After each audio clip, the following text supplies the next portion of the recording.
Good morning, everybody. And yesterday I didn't write any questions because the only thing we did yesterday was review the class from the day before. Here's my problem. My problem is that I gave you a certain insight into what you're supposed to do as the solution to the problem of yesterday, and I'm pretty sure I was wrong.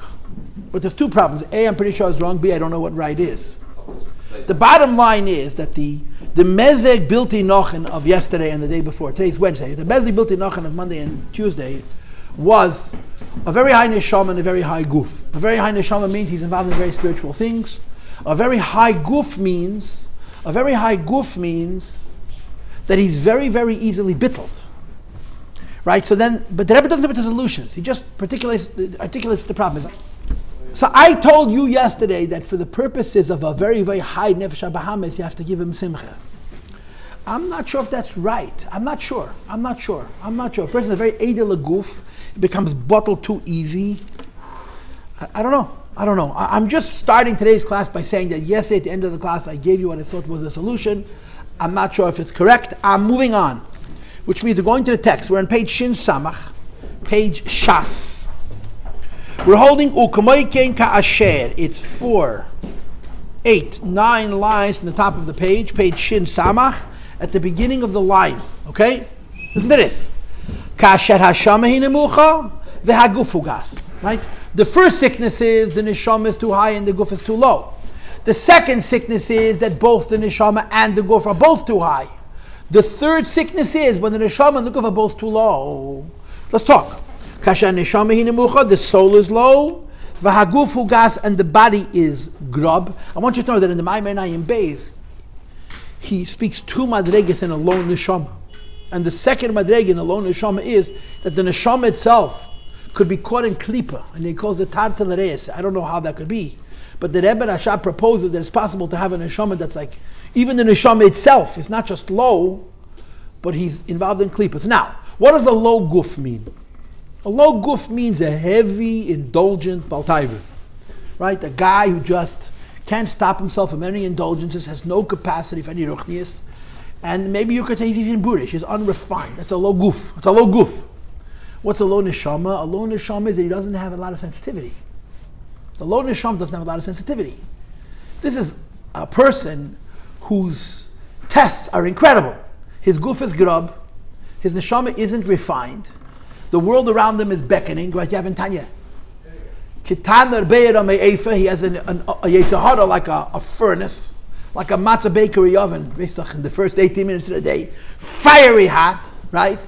And he doesn't have a lot of weapons against it because his neshama is also not lofty, is not excited, is not inspired by lofty things. So what's a person like that supposed to do? So let's go. Let's read it inside. You know the Maisa? You just don't know which Maisa I'm talking about. I'm telling a story. Maybe it's an insight into this. It's a very, very unpleasant insight into this, but maybe it's insight. Last night a guy came in here, a former Talmud, to talk about the Mesiras Nefesh, Nadav and Avihu, that the Eibush calls it a Kiddush Hashem. So here's a story to try to emphasize. The Baal Shem Tov had a minig that occasionally he would send his Talmidim to a certain person, and the purpose of sending to that person was to learn a certain midah teva. Baal Shem Tov knew everything. He had Ruach HaKodesh, he had open eyes, and he would send us to go to this person, he learned this midah, go to this person. There's a famous story that he sent it to a certain person to learn the idea of Moyach Shal Talalev. If you don't want to let him in, he can't get in. So one of the stories Baal Shem Tov once called in his Talmidim, there's a famous story which is brought in all the storybooks of how Baal Shem Tov sends Talmidim to learn Avas Hashem, and they went to a simple shepherd who said, I'm going to sing for you. He's standing on a hilltop. He didn't know anybody was around. He said, Hashem, I'm going to sing to you. Hashem, I'm going to dance for you. And then he took a coin and he threw it up into the sky, and they saw a hand take it. Midah Avas Hashem. So one of the stories which is brought in the Maisa Bichlach, which is, as it goes by the Baal Shem Tov, if you believe every story, you're a fool. If you don't believe the stories could have happened, you're a heretic. Is that the Baal Shem Tov sent his Talmidim to a certain man to learn the midah Mesiras Nefesh. He says, there's a certain town, going to that town, there's a butcher shop. Go into the butcher shop. In the back of the butcher shop, there's a man who butchers the meat. He doesn't own the butcher shop. He was the worker. From him, you'll learn the Mesiras Nefesh. So they go to this butcher shop. They go into the back. And they see a man that's obese, 400 pounds.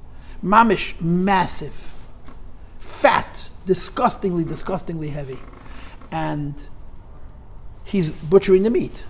When you butcher meat, you slice it, little slivers fall away, and he's eating it raw. The little slivers that fall off, he's eating it raw, like tasteless chewing gum. And they're watching this man, and he's mamish a brute. He's a chaya. You know, in the Gemara, there's a guy named Ben Drusoi. Michael Ben Drusoi. Ben Drusoi cooks his meat halfway. And he's still considered a ganev and so on and so forth. This guy's eating the meat raw. Full come raw. Anyway, they watch him and they watch him and they watch him and they watch him for one day and they watch him for a second day, and all they do is see him eat like a glutton. So finally, they obviously are not going to learn the midah without talking to him. So they engage him in conversation, and maybe they told him that the Baal Shem Tov sent us to you to learn the midah of Mesiras Nefesh, Kiddush Hashem, and he told him his story. That his father was a moshke. A moshke basically meant an accountant for a poretz, for a landowner, for a squire. The Pritzim in Poland were very rich and very uneducated because their wealth did not come from commerce. Their wealth came from salt. In the 15th, 16th, 17th century, salt was more valuable pound to pound than gold. And Poland had huge salt mines. I once saw an article, a scientific article, where they went into these salt mines that are 300-400 years old, and they built beautiful chapels with chandeliers out of salt. Some of them were even painted, and they're corroding, and they're worried about to preserve it. It's beautiful. When they mined the salt, they created these big, beautiful chambers that are there. It's taka gorgeous. So the Polish had enormous amounts of salt, and the landowners owned everything, so they mined the salt, they sold it, they were very, very wealthy, and they did two things: hunt and have wild parties. And the Jew kept care of the books. And of course, when you spend money and you don't invest money and you're busy a whole day and a whole night with debauchery, as they call it, you run out of money. And when they run out of money, they blamed it on the moshke. The Rebbe said once, every single Yiddish bookkeeper for every single Polish landowner in all of Poland was called Moshke, Moshe. Why? Because Mazlai Chazi, their mazel sees that every Yid has a nitzitz of Moshe Rabbeinu. That's how the Rebbe explained it. And when the Moshke would come to his host, his balabos, and say, you got to cut back because you're running out of cash, he'd beat him up for it's his fault that there's no money in the coffers. Anyway, the story was, and this of course happened more than once or twice, this Poretz made a party. And he invited all his fellow Pritzim. They came, and they would eat and drink themselves silly. Mamish. They would eat more food than 10 men and drink more wine than Achashverosh's party, and then they would get all sick and throw up over themselves. They'd go home, they'd take 2 days to recover, and then they would invite their party. And in the middle of the party, he decided that his moshke has to come and entertain. Whatever the shtick was, he's going to put on a bear costume, he's going to make a joke out of this Jew. Make a joke out of this Yid.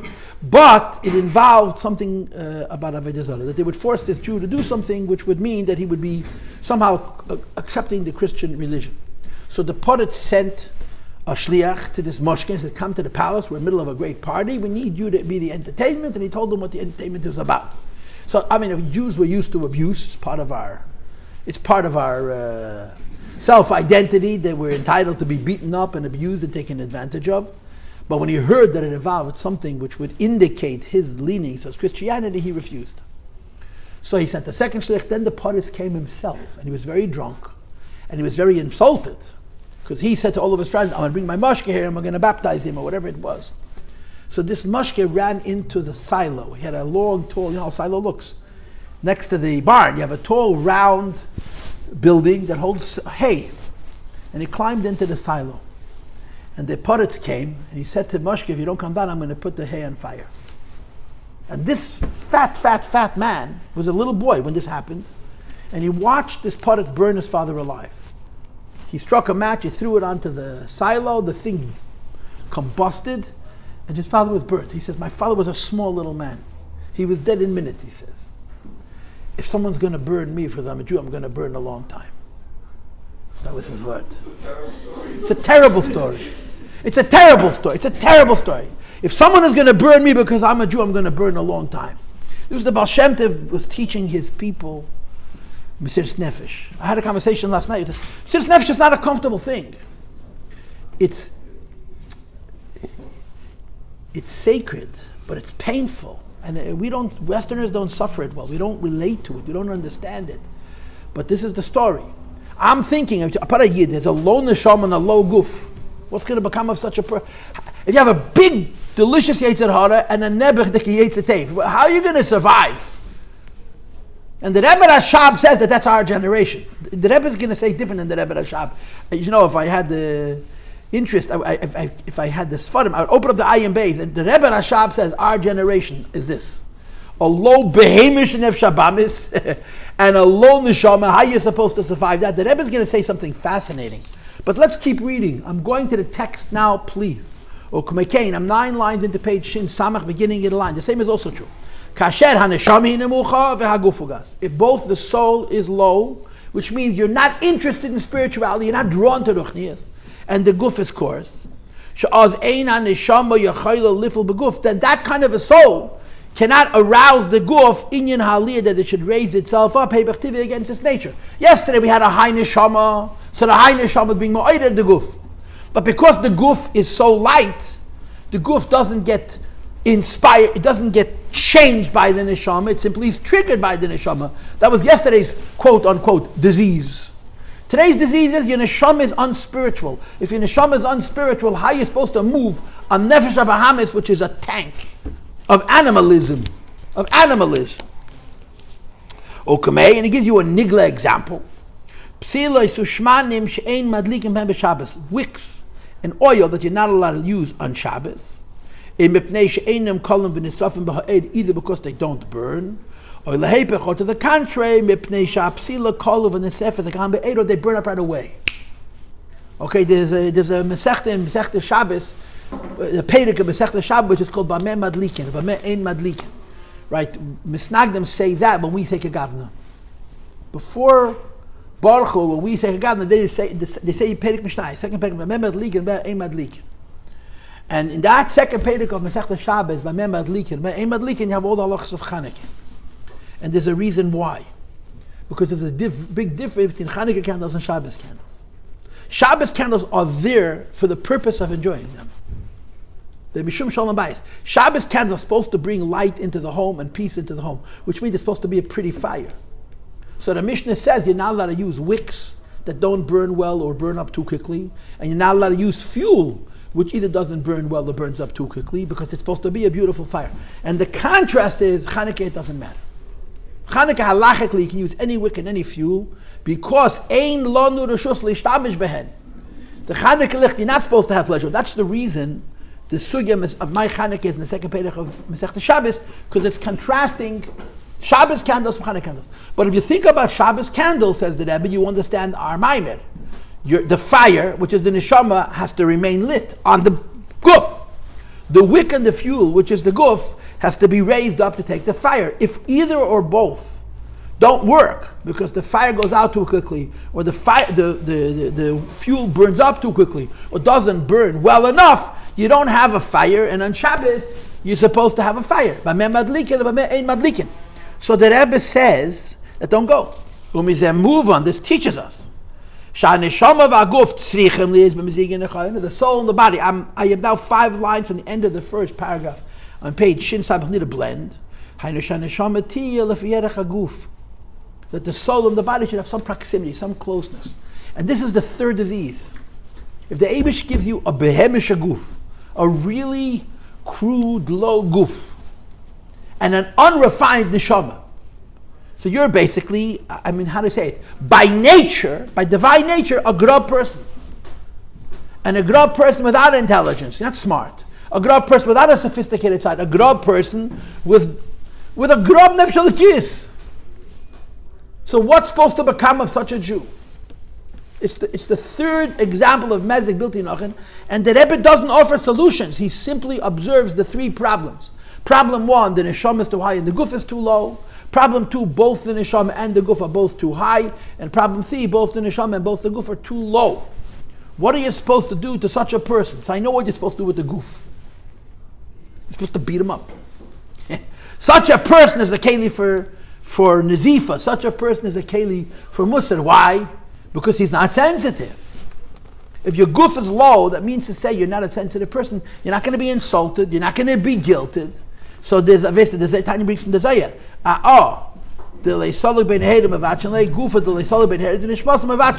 A piece of wood that refuses to burn, you splinter it up into small pieces. A body that refuses to catch the light of the soul, you have to beat up. So the goof of such a person, the solution for such a guy, is musar.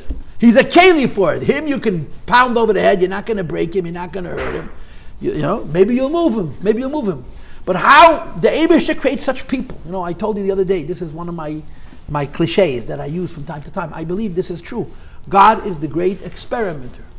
If something could exist, it does exist. And again, I told you that Aristotle said this is the philosophical law. Probabilities. If something could be, it is. It must be. Which is, Aristotle uses that as a proof that if something that you don't see is that it doesn't exist. What's Aristotle's proof that there's no yesh me'ayin? That there's no such thing as creating after ayin, after nothing? Because you don't see evidence of it in the world. And since it's a philosophical law that says everything that could be must be, and you don't see it, is that it cannot be. And of course, the Rambam says the fact that you don't see it only proves that you don't see it, not that it can't be. That's the big argument in the Rambam and Aristotle. The big argument is about yesh me'ayin. But in any case, I digress. So if Hashem could create a certain kind of human being that's got every reason to be a failure, he's going to make him, right? And he has a name. You know, he has a name. You know what his name is? Eliezer ben Dordaya. Ever heard of him? Do you know what the word Dordaya means? The guy's name, Eliezer ben Dordaya, is mentioned in the Gemara Masechta Avodah Zarah. Eliezer ben Dordaya, the Gemara says, never missed an opportunity to do a sin. Never missed a chance. Never missed an opportunity to do a sin. He was mamish achaya. Eliezer ben Dordaya. He was a bull. He was as strong as an ox. And then one day he heard a voice coming out of heaven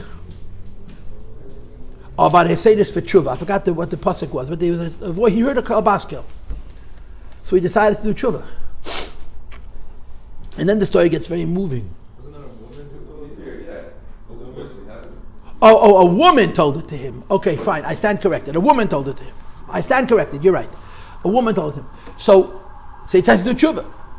When he decides to do tshuva, he learned that it gets very poignant. He asks different entities to help him. He asks the heaven to help him, and the heaven says, if I'm going to do tshuva, I'm going to do tshuva for myself, and brings a party the heaven sinned.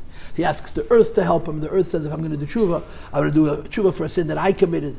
Bottom line is, he discovers, when everybody learns, tshuva is lonely. It's you do it alone. So the Gemara says he went between the two mountains outside the city. He put his head, I remember the Rebbe saying these words, Nasan Reishe bein birka v'go b'pchi. He put his head between his knees and he cried until he died. Alter Rebbe brings it in Tanya chapter 44, 43, as an example of tshuva mi'avad Abba before Yireh, that he loved Hashem so much that he died. So I think in Memches 1988, the Rebbe mentioned this Gemara, and the Rebbe said something very interesting, that Elazar ben Dordaya, and the end of the story is that a voice came out of heaven and said, Rebbe Elazar ben Dordaya ben Elam Haba. He calls him Reb. The Gemara says, Rebbe Elazar ben Dordaya has a chelik in Elam Haba. So the Gemara concludes, Bocha Rebbe v'Omer Rabbeinu HaKadosh cried, and he said, Yesh mi shekein elam b'shah achas, you can acquire your Elam Haba in 1 hour. And of course, all the Balei Musar are debating why Rebbe cried. One is saying that Rebbe cried, wow, how amazing it is. A big Rasha in one moment could be Zeichet Elam Haba. And others were saying, as they say in Crown Heights, it's not fair. I live my whole life as a Chassidish guy. He does whatever he wants, and he gets into Elam Haba because he did tshuva for 1 minute. But anyway, but the Rebbe spoke a sikha. I was there, where the Rebbe said, I remember the Rebbe saying it, that Elazar ben Dordaya did tshuva at such a high level till he died. But after him, he created the possibility to do tshuva on the madrega of Rebbe Elazar ben Dordaya and remain in the neshama b'guf. That's what the Rebbe argued. Do tshuva, such a gut-wrenching tshuva, and to remain in the neshama b'guf. I'm sure you know the story of the Yosef Balagola, Yosef the coachman. You know that story. I don't have time to tell you the whole harichas, but it's a similar story. There was a Yid who abandoned his wife and children, and he lived with a poritz, and he became a very, very crude man. And a big chassid was told by the Alter Rebbe to drive a coach. He was a big god to drive a coach rather than become a masharov. And he heard him say Tikn Chatzos, and he had a seder das tshuva, and he became very, very ill. He became very, very, very ill. And he did such a tshuva that his mamzerim died. We say, the Gemara says, you bring a mamzer into the world. It's chil Hashem, you can't fix. It's here. This guy did tshuva till his mamzerim died. So there's a concept of tshuva which is so powerful, such a powerful concept of tshuva, that it can change the physical world. But he didn't die, he remained alive. I'm giving you examples. My point is, these are not edel people. No one's going to accuse that butcher of being edel. No one's going to accuse Rebbe Elazar ben Adai of being edel. No one's going to accuse this Yid, whatever his name was, Leib, of being edel. But they use their grobkeit to do tshuva like a bull. So getting back to the point, if a person has a Meziga bilti נכון with both of these chesreinis, his goof is grob and his neshama is low. The Rebbe doesn't offer solutions, and as far as I remember, neither does the Rebbe Rashab and Ayin Beis. But one thing is for sure, the goof of such a guy you could beat. You're not going to hurt him. He's so tough, he's so unedel, you can be mavatish him. And maybe you'll be ma'eded him. So that's today's Meziga bilti נכון. A low goof and a low neshama. The Rebbe doesn't offer solutions. He says this is a problem, and again, Hashem makes, in other words, there's people in this world that the Eibishter created with such massive Yetzer Haras. Let me tell you a maise. I heard the story from Rabbi Magel, who's saying stark Shlita, but then later I saw it in Falakan's Maises, Bekitzer. This is the story. This is the story. And this is how he told it to us. And he heard it from his mashpia. He had a real mashpia. I should say he was a real mushpa from a mashpia. He really was makabel. His mashpia was a Vov Gringlas, who was a big makubal. And Rabbi Magel also knows a lot of Kabbalah. So this is what he told. This is what he told us, that there was a Yid who was a chassid of the Alter Rebbe's. He had children, and one of his children was a genius, a Ilui. He went to the best chadorim, best malamdim. Everything in his world was there to support him being a good chassidish child. And he learned, and he grew very, very quickly. By the time he was 8 or 9, there was nobody left to teach him. And he was oile b'maila achar maila b'shikshug in Teira. And then he realized at some point that he's smarter than everybody. Or to say it in his words, everybody around him is dumb. So he began to explore if there's any people who are smart like he is. And the end of the story was that he found mathematics. And he felt that in mathematics there was more chokhmah than there was lahavdil in Teira. The same thing happened to Einstein, by the way. Because Einstein grew up in a secular house, but between the ages of 9 and 11, Einstein went to shul every Shabbos. He went to shul every Shabbos. He was a believer. Einstein was as a child. And then the way they say it, he grew out of it. And he found mathematics. And he left home. He went to the best schools in Vienna.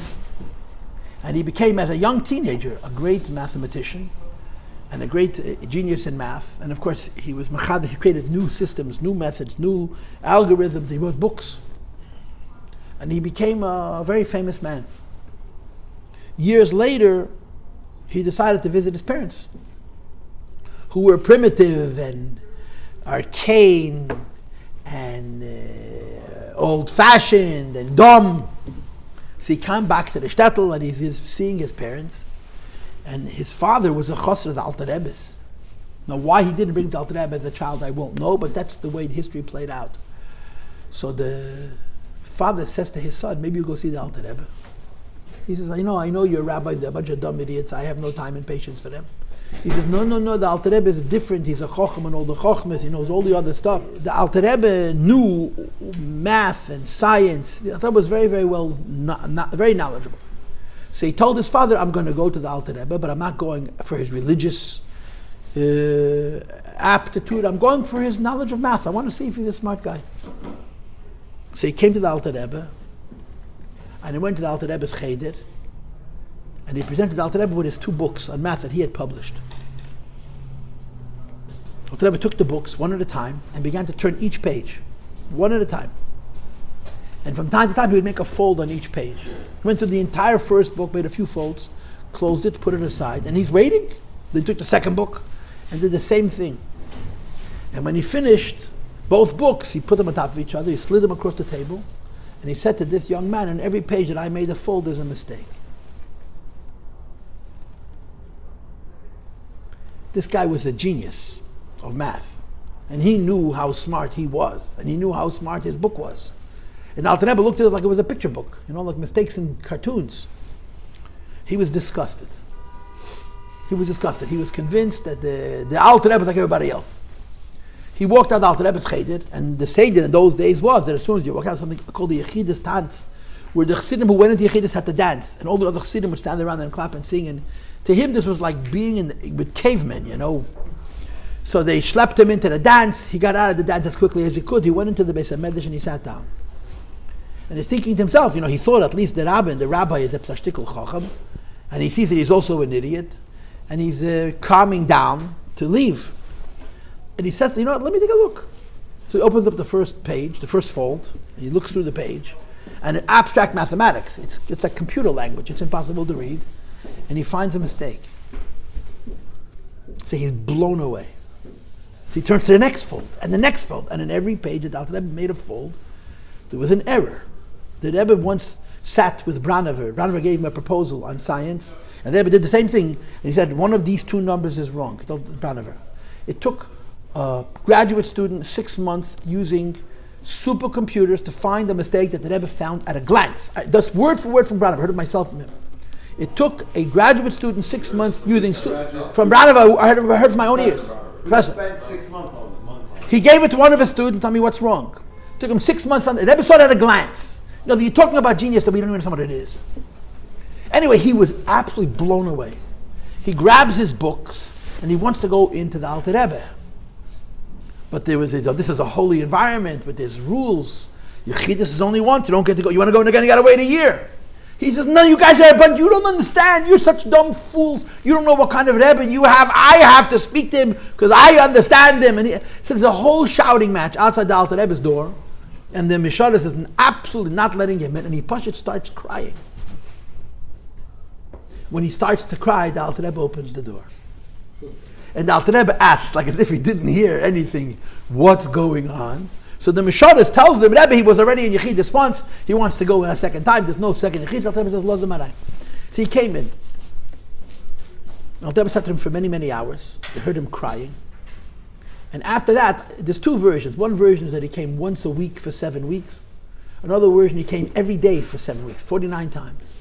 And then Alter Rebbe said, whenever he comes to Maglach Harayin Lozn, he would go into Alter Rebbe and sit for hours, for long periods of time, and then he disappeared. When this whole parasha finished, the Mittel Rebbe said to the Alter Rebbe, Tate Vedas Das, who was this person? And Alter Rebbe told him, Bezeh HaLoshen. Bezeh HaToichim, it's that word for it. This is the Neshama of Elazar ben Dodaya, the one in the Gemara that did every Aveda that he died doing tshuva. And he's been in many Gilgulim. And each time he comes by Gilgul, they give him every opportunity to be frum, and each time he falls into the sewer.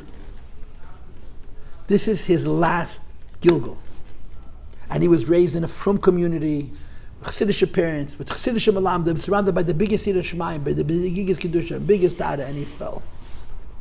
So the Alter Rebbe said, quote, I had Mesiras Nefesh to bring him to me. Then I had Mesiras Nefesh that he should open up the book and look and see the mistake. And then I had Mesiras Nefesh that made him to tshuva. And the Alter Rebbe said, I wanted to be Meiles Neshama. This is such a low goof. The Eibishter created Yidden who have no chat. The Eibishter gave him such powerful Yetzaharas that whatever environment you can put, they're gonna fall into Eimikra. Why? God made them that way. Hashem makes people grow up like we can't imagine. And they're also expected to, Alter Rebbe says in Tanya Perek Lamed, he still should have not sinned because of the Shua, Mashbi Nezi, Tzadi Valti Rasha. But this is the taich, a low goof and a low neshama, it's a bad mezik. Now I'm going to stop the shir. I just want to show you what's coming next.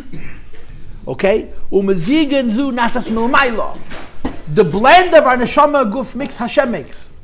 And if Hashem makes it right, the neshama is not too high, then the goof is not too low, they blend. So then the neshama educates the goof, and the goof rises because of the neshama's education. Not like the 3 mezigs bilti Nachon that we learned in the last 3 days. Wait. Now look at this. And if you look in the Maimon of the Rebbe Rashab, you will not see this. The Rebbe is changing. For example, Okay, for example, in our generation, the Hillel Mashiach, listen to this. Listen to this. Because our souls are very, very low, neshamas the bechenis akvayim, our souls are like heels. The Rebbe Rashab says that even tzaddikim don't have low neshamas. Look at the next words. This is why our bodies are so edel. And the Rebbe says in Yiddish, edeler, pure. This is what I was telling you.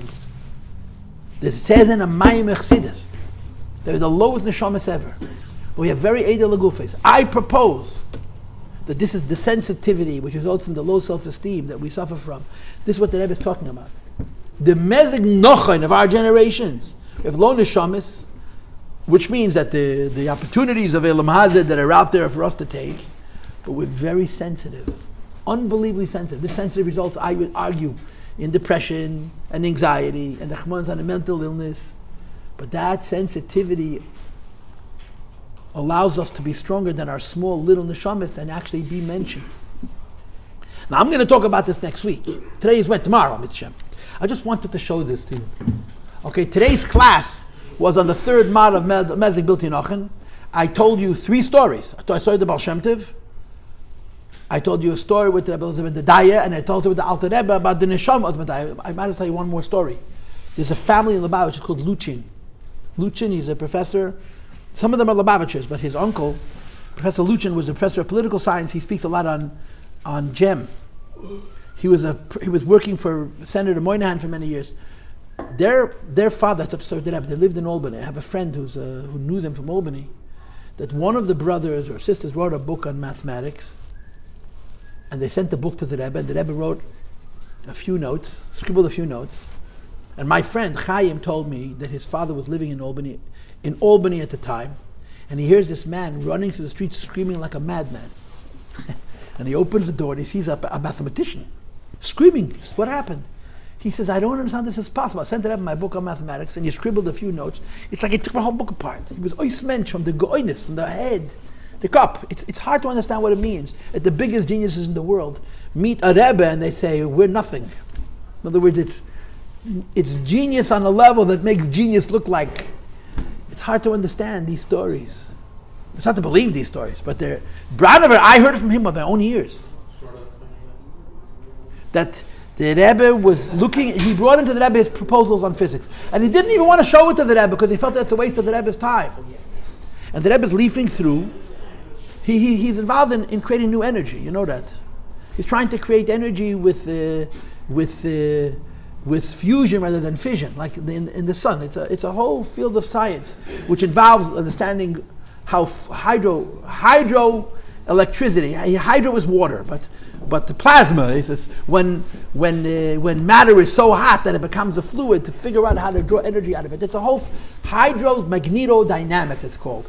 It's about melting metal and creating metal into a fluid in such a way that you can actually take more energy out than you put in and use it as a means of creating a sustainable, a renewable form of energy. That's his field in science.